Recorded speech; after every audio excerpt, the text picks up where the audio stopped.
Bismillahirrahmanirrahim. Assalamualaikum warahmatullahi wabarakatuh. Innal hamdalillah nahmaduhu wa nasta'inuhu wa nastaghfiruh wa na'udzu billahi min shururi anfusina wa min sayyiati a'malina. May yahdihillahu fala mudilla lahu wa may yudlil fala hadiya lahu.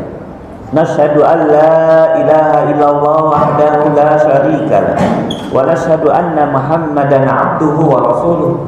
Allahumma shalli ala sayidina Muhammad wa ala alihi wa sahbihi wa man wala. Usikum wa nafsi bi taqwallah faqad faza muttaqin wa ba'd. Ikhwan fillah rahimakumullah. Alhamdulillah kita jumpa lagi. Mari kita berdoa kepada Allah Subhanahu wa taala, semoga perjumpaan memberikan manfaat bagi diri kita di hadapan pengadilan Allah. Juga kita berdoa semoga memberikan manfaat bagi perjuangan dakwah yang sedang sama-sama kita lakukan di masjid ini, dan juga perjuangan untuk membantu mujahidin yang hari ini sedang mengalami satu musibah besar, ujian dari Allah, yaitu diserang oleh orang-orang kafir.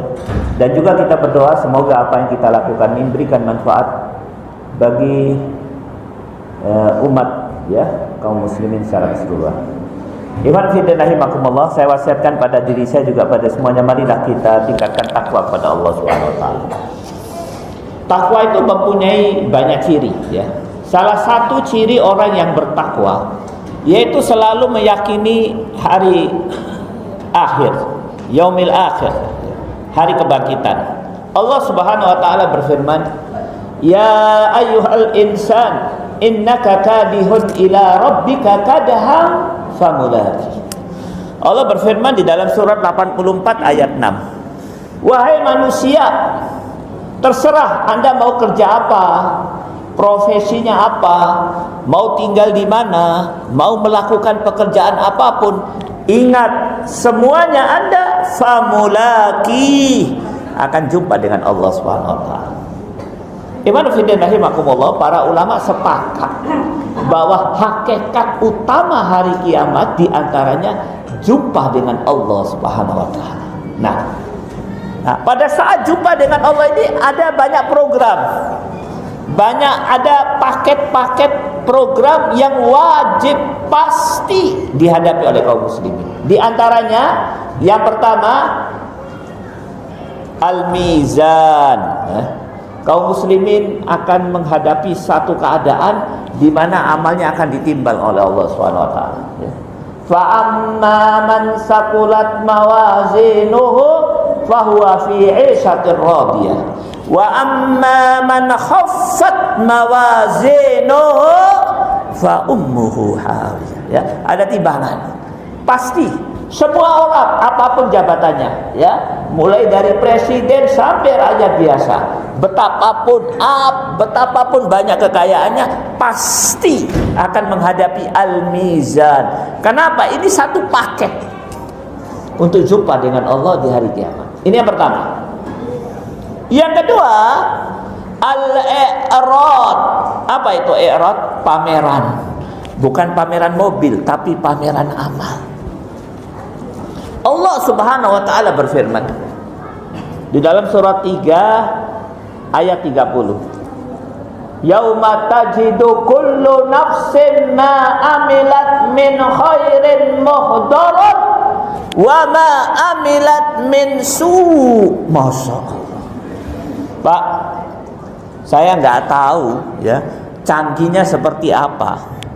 Kalau saya umpamakan dengan puncak kecanggihan hari ini, mungkin semua manusia akan dikumpulkan pada hari itu, akan ditunjukkan seluruh amal, ya, amal kebaikan dan keburukan, kemudian ditunjukkan oleh Allah lewat layar, ya. Ini yang paling canggih. Tapi ayat ini mengatakan muhdharon, amal itu baik, yang baik maupun yang buruk semua akan ditampilkan oleh Allah Subhanahu wa taala. Tentu di masa yang akan datang lebih canggih lagi, ditampilkan seluruh amal kebaikan yang kita lakukan sejak kita kecil sampai tua, sampai mati, dan juga amal keburukan, ya. Jadi kita duduk di satu kursi, dihadapi oleh seluruh manusia, ada layar besar menunjukkan amal kita. Maka barang siapa yang pura-pura jadi orang soleh, pada hari itu akan malu semalu-malunya. Hati-hati. Nih, saya akan cerita satu kejadian di Saudi Arabia. Kejadian ini dahsyat, ya, mengguncang Saudi Arabia. Ada satu apartemen mewah di salah satu kota di Al-Mamlakatul Arabiyatus Saudiyah, Kerajaan Saudi. Di tingkat yang kesekian ada bau bangkai. Dicari, ternyata bau bangkai ini bersumber dari satu kamar apartemen. Diketok-ketok nggak dibuka pintunya. Akhirnya dibongkar, jebret. Ternyata di dalam rumah itu, di tengah rumah yang mewah itu, ada seseorang tergeletak dalam keadaan sudah mati, sudah bau dan perutnya sudah terurai. Kalau sudah lama kan terurai, bau. Pakai gamis orang Islam, dan di tangannya ada remote. Dilihat remote acara TV. Dilihat TV, innalillahi wa inna ilaihi raji'un, channel film porno. Di akhir kehidupannya nonton film porno, pakai gamis, ya. Hati-hati jadi orang soleh. Lebih bagus, ya, terus terang sekarang daripada dipermalukan di al-i'rad, pameran amal, ya kan? Yang ketiga, yang pasti kita hadapi adalah Alkitab akan diberikan kepada kita. Allah Subhanahu wa taala berfirman, catat baik-baik, ayat ini istimewa. Dan setiap malam Jumat kita baca ayat ini, surat 18 ayat 49. Allah berfirman, wa wudi'al kitab fataral mujrimina mushfikina mimma fihi wa yaquluna ya laitana ma li hadzal kitab la yughadiru saghiratan wala kabiratan illa ahsaha. Masya Allah. Pada saat kitab amal itu diberikan, orang-orang yang berdosa itu ketakutan. Kenapa ketakutan? Pada saat mereka melihat kitab, kemudian berkata, celaka, ini kitab model apa? Semua ditulis. Amal kebaikan betapapun kecilnya ditulis. Amal kejelekan betapapun lembutnya ditulis. Gak ada yang luput.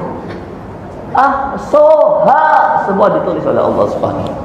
Makanya istri Nabi sallallahu alaihi wasallam, Sayyidah Aisyah radhiyallahu anha berkata, tuba liman wajada sahifahu istighfaran katsiran.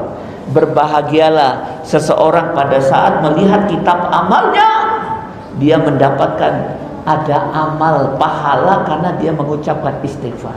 Istighfar itu gampang mengucapkannya, nggak sulit. Astagfirullah, nggak ada yang tahu. Astagfirullahaladzim, tapi akan dicatat oleh kitab sebagai amal soleh. Kenapa? La yughadiru saghiratan wala kabiratan illa ahsaha. Semua ditulis.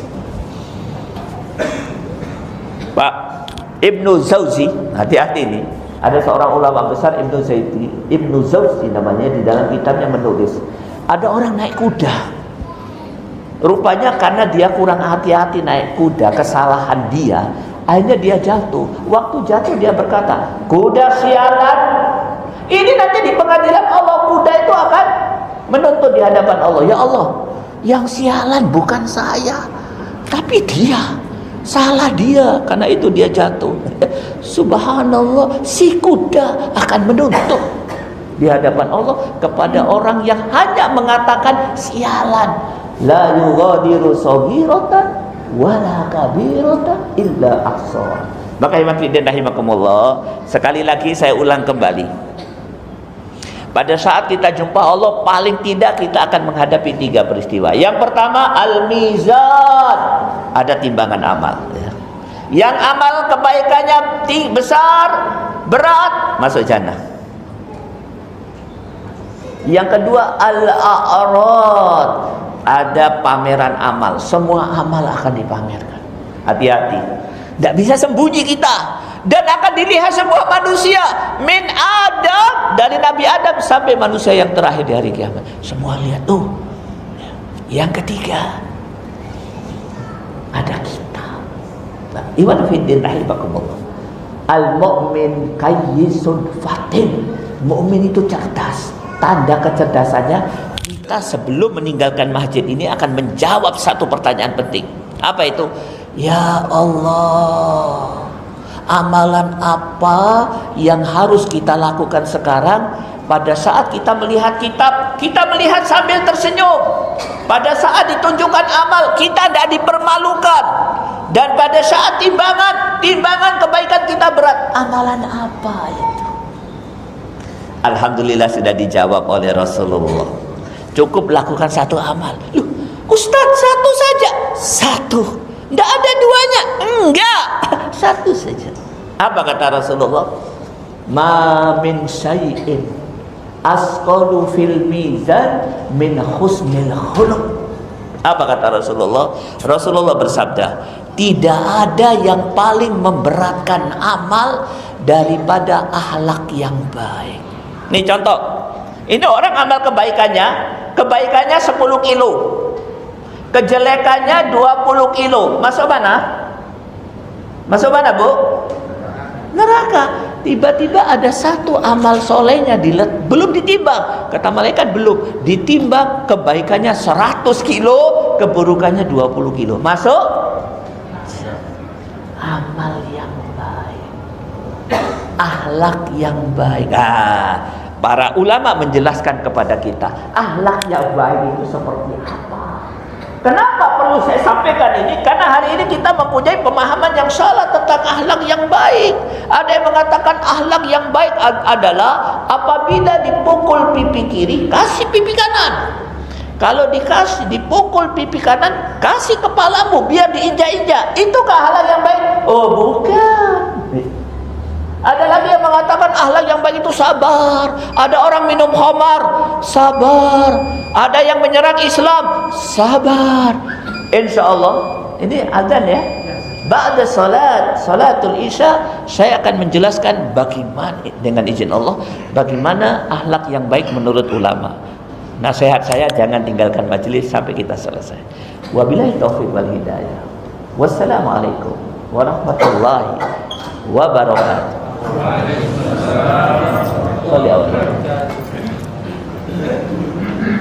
Iman fillah rahimakumullah. Alhamdulillah kita jumpa lagi. Sampailah kita pada session yang kedua. Tadi pada session yang pertama kita sudah bersepakat pada beberapa hal. Yang pertama, orang yang beriman yakin betul akan berjumpa Allah. Yang kedua, pada saat kita berjumpa Allah, paling tidak ada 3 peristiwa yang pasti kita hadapi. Yang pertama, al-mizan, timbangan amal. Yang kedua, al-kitab, ada kitab amal. Yang ketiga, ada al-arad, ada pameran amal. Sudah kita jelaskan ayat-ayatnya. Nah, yang ketiga, kita sudah sepakat ada satu amalan, kata Rasulullah,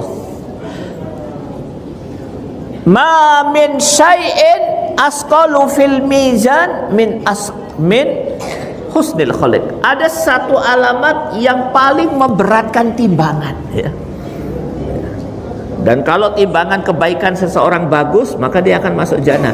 Ada satu amalan, kata Rasulullah, apabila diletakkan di dalam timbangan akan memberatkan timbangan. Paling memberatkan. Tentu ada amalan yang lain. Ini yang paling memberatkan. Apa itu? Akhlak yang baik. Nah, pada kesempatan kali ini saya akan menjelaskan tentang akhlak yang baik. Karena banyak kaum muslimin mempunyai pemahaman yang salah. Mereka menganggap akhlak yang baik itu adalah kalau dipukul pipi kiri kasih pipi kanan. Kalau dipukul pipi kanan kasih kepala. Kalau diinjak kepala diam saja. Itu salah. Ada juga kaum muslimin yang beranggapan menghadapi kemaksiatan itu sabar saja, itu akhlak yang baik. Kalau di belakang kampung Islam atau gang kauman ada judi togel, sabar. Kalau di samping SDIT Islam ada orang jual khamar, sabar. Kalau di pemukiman kaum muslimin ada LGBT, sabar. Kenapa sabar? Karena itu akhlak yang baik. Itu salah, Pak. Pada kesempatan ini saya akan menyampaikan definisi akhlak. Rasulullah bersabda, ini yang saya sampaikan hadis Nabi ini ya, tidak main-main. Para ulama menasehatkan kita kalau pas dibacakan hadis dengarkan baik-baik. Rasulullah bersabda, akmalul mu'minina imanan ahsanuhum khuluqan. Akmalul mu'minina imanan ahsanuhum khuluqan. Makin sempurna iman seseorang, makin baik akhlaknya. Makin jelek imannya atau akidahnya, makin jelek pula akhlaknya. Dari hadis ini kita bisa mengambil satu kesimpulan, akhlak dan akidah itu satu hal yang tidak bisa dipisah-pisahkan. Tidak mungkin kita berakhlak baik tapi akidahnya jelek, tidak. Kalau akhlaknya baik, akidahnya baik, maka para ulama bersepakat akhlak yang baik harus bersendikan kepada akidah, harus berdasarkan kepada akidah. Kalau tidak berdasarkan akidah, bukan akhlak yang baik. Contohnya apa? Mari saya baca satu ayat.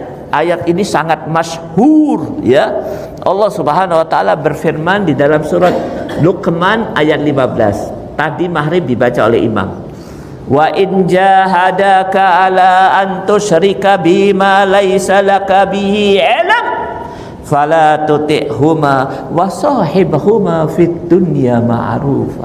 Apabila ibu yang kau cintai, bapak yang kau cintai mengajak kau, berusaha supaya mengajak kau untuk meninggalkan Islam, kau menjadi kafir dan syirik, fala tuti'huma, kata Allah, jangan kau taati orang tuamu, wa sahibhuma fid dunya ma'rufa, tapi dalam urusan dunia berbuat baik. Pak, birrul walidain itu puncak akhlak, berbuat baik kepada orang tua. Tapi kalau orang tua mengajak kepada kekafiran atau kesyirikan, fala tuti'huma, jangan kau taati orang tua. Kenapa? Karena akhlak itu harus bersendikan akidah. Birrul walidain akhlak. Tapi kalau orang tua mengajak kita keluar dari akidah Islam, fala tuti'huma, tidak ada lagi ketaatan kepada ibu, tidak ada ibu-ibuan, tidak ada bapak-bapakan, tapi dalam urusan dunia tetap berbuat baik. Ini namanya akhlak bersendikan akidah. Ini contoh nih, di kota saya di Pulau Jawa. Saya tinggal di satu kota, ada tetangga saya ngaji sama saya. Beberapa bulan setelah ngaji, alhamdulillah, akidahnya bagus. Gantungan-gantungan di rumah yang dia berkeyakinan kalau ada gantungan dimudahkan rezeki, dibuang sama dia. Kalau dulu dia punya dukun, sekarang tidak mau ke dukun lagi. Kalau anaknya pakai jimat, dibuang jimatnya. Dulu kalau dia punya toko, di laci tokonya ada jimat, dengan satu keyakinan uang orang akan masuk ke lacinya, dia buang. Tidak pernah minta-minta lagi di kuburan. Tiba-tiba orang tuanya, ibunya datang dari desa, nginep di rumahnya beberapa bulan. Dilihat sama ibunya, nak, mana gantungan itu? Kenapa kau tidak minta-minta di kuburan lagi? Kenapa enggak ke dukun? Mana jimatmu?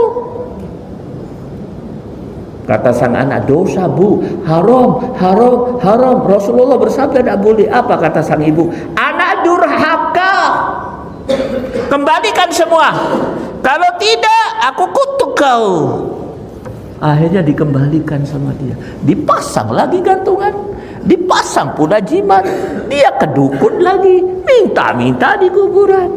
Setelah ibunya pulang, dia datang kepada saya, Ustaz, itulah amalan saya, betulkah itu? Saya bilang, biar Allah yang menjawab. Saya suruh dia baca surat 31 ayat 15. Ya, ayat tadi, wa in jahadaka ala an tusyrika bi ma laysa laka bihi ilm fala tuti'hum. Tidak boleh taat kepada orang tua kalau dia merusak akidah. Kenapa? Akhlak harus bersendikan akidah. Contoh yang pertama. Contoh yang kedua. Ini istimewa ini ya. Contoh ini istimewa. Coba perhatikan. Pada saat itu Rasulullah menyerang Bani Mustalik, orang kafir, ya, Yahudi Bani Mustalik. Orang-orang munafik ikut berperang juga, dipimpin oleh Abdullah bin Ubay. Maka pulanglah Rasulullah dengan orang munafik dari medan perang menuju ke kota Madinah. Ternyata Abdullah bin Ubay, gembong para munafik, berbisik-bisik dengan orang munafik yang lain. Apa kata Abdullah bin Ubay? Dan itu didengar oleh malaikat Jibril. Kemudian malaikat Jibril menyampaikan kepada Rasulullah. Bisikannya itu menjadi satu ayat, dijelaskan oleh Allah di dalam satu ayat, yaitu surat Al-Munafikun ayat 8. La irraja'na ilal madinati la yukhrijannal a'azzu minha al-adhal. Surat 63 ayat 8. Apa kata Abdullah bin Ubay? Kawan-kawanku sesama munafik, nanti kalau kita sudah sampai di kota Madinah, kita yang mulia akan mengusir Rasulullah yang hina dan para sahabat yang hina. Perkataan itu disampaikan oleh Allah lewat malaikat Jibril kepada Rasulullah. Oh, Abdullah bin Ubay ini musuh dalam selimut, ikut berjihad tapi mau mengusir kita. Sampailah Rasulullah di kota Madinah. Abdullah bin Ubay belum nyampe, terlambat. Maka Rasulullah memanggil anaknya Abdullah bin Ubay, Muslim, pemuda Islam, aktivis Muslim. Apa kata Rasulullah? Namanya Abdullah. Abdullah bin Ubay. Abdullah, bapakmu menganggap aku hina dan mau mengusir aku. Apa kata Abdullah? Ya Rasulullah, izinkan aku memotong leher bapakku. Kata Rasulullah, enggak, tak boleh. Aku tidak akan izinkan.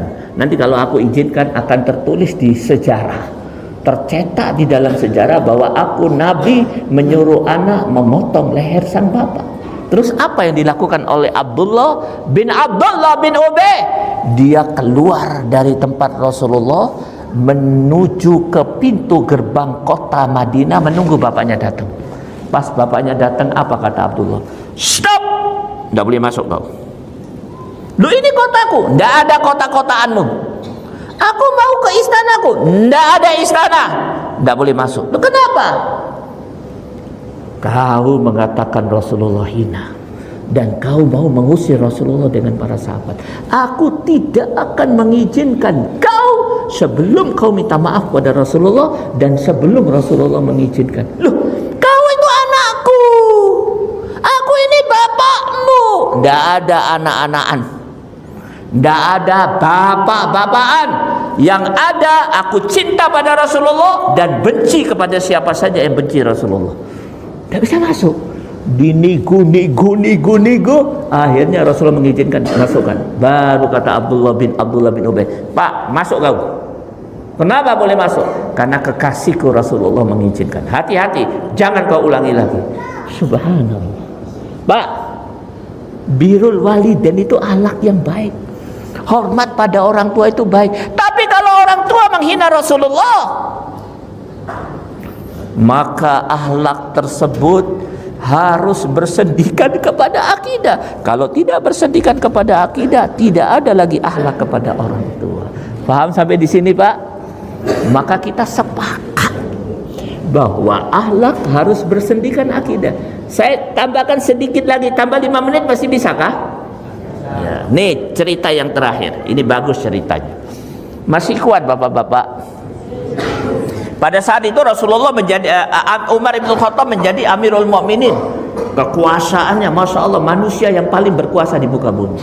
Pada saat Amirul Mukminin Umar bin Khattab sedang ketemu dengan para sahabat, tiba-tiba datang seorang utusan membisik sesuatu kepada Umar.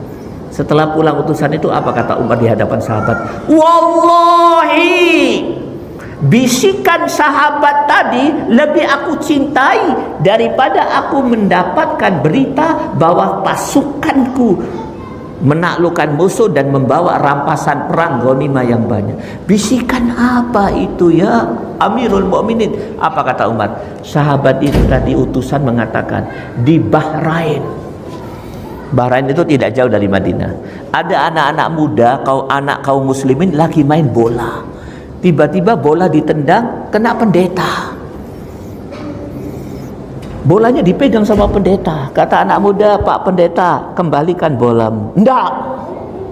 Pak Pendeta, kembalikan bola kami. Mo, bahasa Jawanya. Pak Pendeta, kembalikan bola kami. Ora, enggak. demi kebenaran yang dibawa oleh Rasulullah, kembalikan bola kami. Apa kata pendeta? Tidak mengembalikan bola, malah menghina Rasulullah, menghina Al-Quran, menghina Islam, menghina Allah. Apa yang dilakukan anak-anak kecil? Anak kecil didatengin pendeta itu diantem, cacar, dimasa. Akhirnya apa yang terjadi? Pendeta masuk UGD, besoknya ICU, besoknya kamar mayit. Iman fillah rahimakumullah. Kenapa Umar Ibn Al-Khattab senang mendengar berita ini? Apa kata Umar? Alhamdulillah, di tengah-tengah kita masih ada anak-anak kecil yang amat sangat cinta kepada Allah dan Rasulnya dan kepada Islam. Pak, menghormati pendeta itu amal soleh. Menghormati siapapun itu amal soleh, dan itu akhlak yang tinggi. Tapi kalau dia menghina Allah, menghina Rasulullah, menghina Islam, ya UGD, ICU, kamar mayit.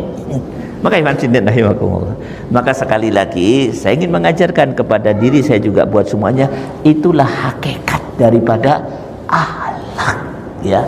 Mungkin itu saja yang bisa saya sampaikan. Dan yang terakhir yang ingin saya sampaikan, bapak-bapak sekalian, tadi barusan disetel film anak-anak, bapak-bapak, ibu-ibu mujahid dan keluarga mujahidin yang ada di Syam. Syam itu Palestina, ya, Suriah, kemudian Yordan, Libanon, dan sebagian daripada Mesir, ya, yang sebagian Asia, itu namanya Syam. Hari ini sedang mendapatkan ujian dari Allah Subhanahu wa taala. Ujiannya berupa apa? Ujian sekaligus kehormatan dari Allah. Mereka diserang oleh orang-orang kafir, dan mereka, masya Allah, berada di puncak kehebatan. Mereka serahkan jiwa dan raganya karena cintanya kepada Allah Subhanahu wa taala. Allah Subhanahu wa taala menjelaskan di dalam surat 85 ayat 8, "Wa ma naqamu minhum illa ayyuminu billahil azizil hamid." Mereka tidak disiksa kecuali oleh orang kafir, tidak disiksa oleh orang kafir, tidak dibom. Ini pengebomannya masya Allah, yang mati sudah ribuan anak-anak. Rumah sakit isinya orang sakit dibom juga. Alhamdulillah saya pernah ke sana, tapi di Palestina. Saya lihat masya Allah, mereka hancur sehancur-hancurnya, tapi semangat mereka setinggi-tingginya untuk menegakkan Islam. Wa ma naqamu minhum, mereka tidak disiksa oleh orang kafir kecuali karena mereka beriman kepada Allah Subhanahu wa taala. Mereka punya akhlak, tapi akhlaknya bersendikan kepada akidah. Berbuat baik kepada orang itu baik, tapi kalau orang itu menyerang Islam, maka dihadapi oleh mereka dengan jiwa dan raga. Maka iman fillah rahimakumullah, mungkin itu saja yang bisa saya sampaikan. Dan sekaligus alhamdulillah, ini Allah memberikan nikmat kepada Allah. Ada orang, anak muda, ibu-ibu tidak kenal dia, bapak-bapak tidak kenal, diutus oleh Allah, dimudahkan bisa menginjakkan kakinya di bumi yang mulia, yaitu di Syam. Kemudian datang memberikan informasi kepada bapak-bapak dan ibu-ibu, dan kemudian mengajak antum sekalian untuk berpartisipasi. Ini satu kenikmatan. Berapa banyak orang-orang nggak tahu berita tersebut, apalagi berita ini ditipu, dibohong di TV-TV, ya, dan tidak bisa berpartisipasi. Maka nasihat saya, syukuri kejadian ini. Dengan cara apa? Ambil bagian secara aktif. Bukankah kita ini orang kaya? Rumah hidup kita mewah, di rumah kita ada barang-barang mewah tapi tidak pernah dipakai. Ingat, itu semua akan ditanya oleh Allah di pengadilan Allah. Sudah tiba saatnya sebelum kematian datang, kita serahkan untuk kepentingan kaum muslimin. Wabillahi taufiq wal hidayah. Wassalamualaikum warahmatullahi